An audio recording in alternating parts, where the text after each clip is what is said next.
তারা জনগণের সঙ্গে এক ধরনের চাতুরির আশ্রয় তারা নিয়েছেন। ভোটের পরে জনগণের রায়কে প্রত্যাখ্যান করার যে মানসিকতা, সেটা জনগণকেও যারা এরকম চাতুরির আশ্রয় দেয় সেই বিএনপিকেও প্রত্যাখ্যান করার দিকে অগ্রসর করবে। বিএনপি তাদের এমপিরা, অর্থাৎ বিএনপির এমপিরা শপথ গ্রহণের দিনই জুলাই সনদ বাস্তবায়ন আদেশ লঙ্ঘন করেছেন।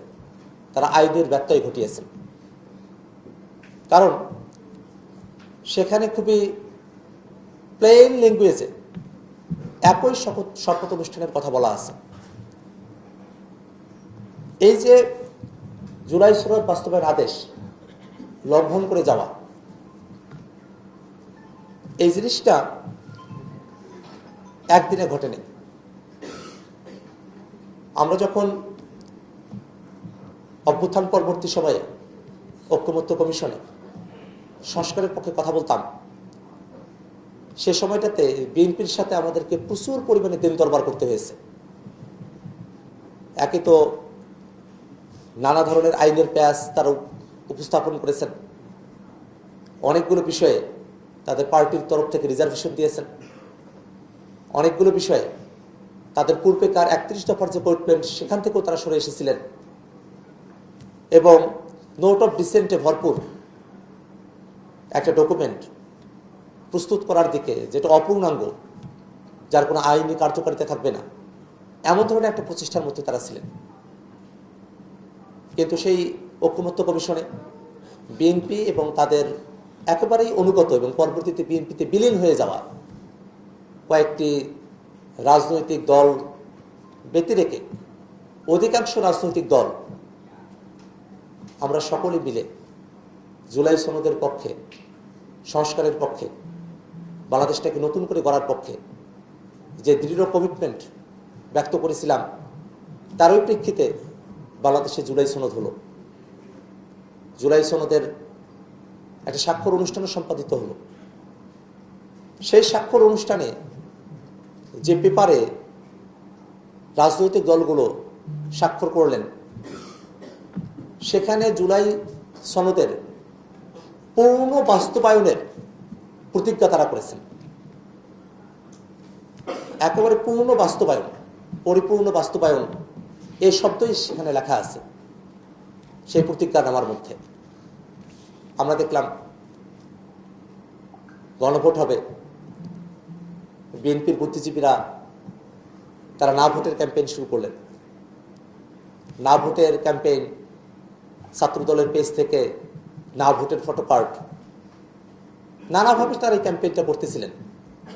কিন্তু বাংলাদেশের জনগণ, যারা অর্ধ শতাব্দী ধরে বাংলাদেশের রাষ্ট্র ব্যবস্থার এই ফেসিবাদী চরিত্রের কারণে তাদেরকে ভুগতে হয়েছে, ২৪ অভ্যুত্থানে এতগুলো মানুষকে জীবন দিতে হয়েছে এই রাষ্ট্র ব্যবস্থার ফেসিবাদীকরণের কারণে, সে মানুষেরা তারা গণভোটে হ্যাঁয়ের পক্ষে তারা একটা রব তুলেছিলেন। তারা এই গ্রামের মানুষ, আমি ভোট করতে গিয়ে দেখেছি, একেবারে রংপুরের প্রত্যন্ত অঞ্চলের মানুষ, তারা এটাকে আর গণভোটও বলেননি, তারা এটাকে হা ভোট বলতেন। মানে গণভোট আসলে হা ভোটে রূপান্তরিত হয়েছিল জনগণের মনস্তত্ত্বে। এই জিনিসটা বুঝতে পেরে বর্তমান প্রধানমন্ত্রী, তখন তিনি একজন প্রার্থী, তিনি বিএনপির নেতৃত্ব দেন, তিনি হ্যাঁয়ের কথা বললেন রংপুরে গিয়ে। আবার জুলাই সনদের স্বাক্ষরের প্রতি বিএনপির যে একটা কমিটমেন্ট ছিল, হ্যাঁয়ের পক্ষে বলার মধ্য দিয়ে সে কমিটমেন্টের একটা প্রকাশ ঘটল। কিন্তু ভোট শেষ,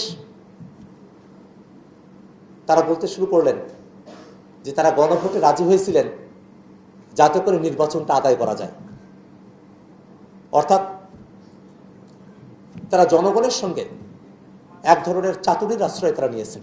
নগদ নিয়ে এলো হার না মানা হার অফার। সর্বনিম্ন ১০,০০০ টাকা রেমিটেন্স নগদে পাঠালে থাকছে স্বর্ণের হার জেতার সুযোগ। কিন্তু তাদের একটা বিষয় মনে রাখা প্রয়োজন, যে জনগণকে ভোটের আগে বিএনপির দিকে তাদের যাতে বিরূপ মনোভাব তৈরি না হয়, সেজন্য গণভোটে হ্যাঁর কথা বলে তাদেরকে কনভিন্স করতে হয়, সে জনগণ তো এখনো বাংলাদেশে লাইভ, সে জনগণ তো সবাই একসঙ্গে হারিয়ে যায়নি। অতএব বিএনপির এটা মনে রাখা প্রয়োজন যে ভোটের আগে বাংলাদেশের জনগণকে কনভিন্স করার জন্য হ্যাঁ ভোটের কথা বলে ভোট পার হওয়ার পরে যদি গণভোট থেকে নিজেদেরকে আপনারা সরিয়ে নেন, ভোটের আগে জনগণ যেমন আপনাদেরকে তাদের সমর্থন প্রদান করার ক্ষেত্রে ভেবেছিল, সিদ্ধান্ত পরিবর্তন করতে পারত, ভোটের পরেও সে জনগণ তাদের সিদ্ধান্ত পরিবর্তন করতে পারে। এই গণভোটের আদেশ নিয়ে, রায় নিয়ে কোর্টে যাওয়া হয়েছে। তারা ভেবেছেন যে কোর্টে গেলে পরে তারা একটা আইনি মারপ্যাসের মধ্য দিয়ে আমাদের অভ্যুত্থানের যে অর্জন সেটাকে তারা বিলীন করে দিতে পারবেন, ম্রিয়মাণ করে দিতে পারবেন। কিন্তু এটা হচ্ছে সম্পূর্ণ একটা ভুল পন্থা। একটা রাজনৈতিক প্রশ্নকে অভ্যুত্থানের মধ্য দিয়ে আসা জনগণের সার্বভৌম অভিপ্রায় প্রকাশকে যে কোনোভাবেই কোর্টের কাছে সীমাবদ্ধ করা যায় না, কোর্টের অধীনস্থ করা যায় না, সেই সাধারণ বুঝটুকু থেকে তারা দূরে সরে এসেছেন। এটা যে কতভাবে 24-এর অভ্যুত্থান, বর্তমান সরকার, বর্তমানের প্রধানমন্ত্রী, মন্ত্রিসভা, তাদের সকলকে দিনে দিনে প্রশ্ন মুখে ফেলার একটা প্রক্রিয়ার দিকে অগ্রসর হয়েছে, সেই বিষয়ে তাদের এখন আর কোনো বোঝাপড়া নেই। তো সেই বোঝাপড়া তাদের না থাকলেও একটা বিষয়ে জনগণের একটা বোঝাপড়া আছে। গণভোটের রায়কে ঠেকানোর জন্য বিএনপি কোর্টে যেতে পারে, সেই বিএনপিকে ঠেকানোর জন্য কোথায় যেতে হবে সেটা জনগণের খুব ভালো করেই জানা আছে।